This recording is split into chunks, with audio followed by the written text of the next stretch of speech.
এলাম বন্ধুরা। দেখো আজকে আমার বৃহস্পতিবারে পুজো হয়ে গেছে, মা লক্ষ্মীর পুজো। দেখো এই জাস্ট পুজো করে উঠলাম। জয় মা লক্ষ্মী, সকলের মঙ্গল করো। আজকে বৃহস্পতিবারের পুজো হয়ে গেছে। দেখো ঘটও বসিয়ে দিয়েছি, দেখতেই পাচ্ছ। জগন্নাথ, বলরাম, সুভদ্রা, এখানে লক্ষ্মী গণেশ আছে। তোমাদেরকে আমি অনেকবার আমার সিংহাসন দেখিয়েছি, তাও মনে আরও দেখায় এরম ব্যাপার। মহাদেব আছেন এখানে, গোপাল আছেন, এখানেও গোপাল আছে, সবাই জানো আমার। এখানে মা দক্ষিণা কালী মা। চলো, এখানে আমার গুরু ঠাকুর, মানে ওনার কাছ থেকে আমি দীক্ষা নিয়েছি ঠাকুরের। ঠিক আছে, এই যে মা, এখানে মা, এখানে ঠাকুর, স্বামীজি, এখানে শ্রীগুরু আছে। আমার বাপের বাড়ি শ্রীগুরু দীক্ষিত, আমরা ছোট থেকেই ওনাকে রেখে এসছি। এই যে আমি এখানে ওনাকে পেতেছি, দেখেছো তো।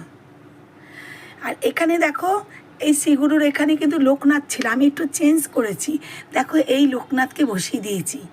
দেখো আমি বড় লোকনাথের ছবিটা না, দেখো ওইখানে রেখেছি। আমার না অনেক সময় পড়ে যায়, মুছতে গিয়ে খুব সমস্যা হচ্ছিল। জানি না বাবা, তোমাকে এখানে বসিয়েছি আর ওই বাবাকে ওখানে বসিয়েছি। দেখো, দেখতেই পাচ্ছ, এখানে আমার অনেক ঠাকুর আছে, প্রচুর ঠাকুর এখানে আরও আছে, কি বলবো। তা যাই হোক না কেন, এখানে বাবা লোকনাথকে বসিয়েছি। দেখো কি সুন্দর। মা লক্ষ্মী, সরস্বতী, মা লক্ষ্মী না, এখানে গোপাল, সরস্বতী। এই তো লক্ষ্মী তো এখানে।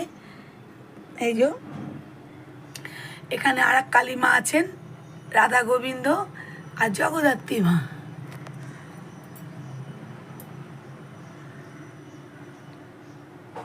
বাবা লোকনাথকে দেখো কি সুন্দর লাগছে, সাদা ধবধব করছে একদম।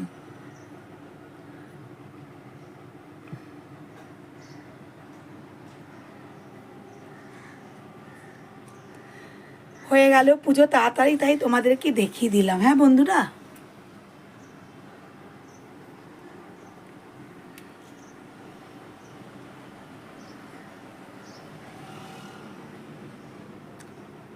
এখানে গোপাল আছে,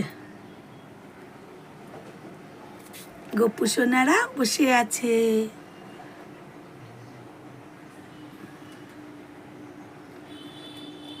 আবার দেখিয়ে দিলাম সবাইকে। ঠিক আছে, বৃহস্পতিবারে পুজো হয়ে গেছে।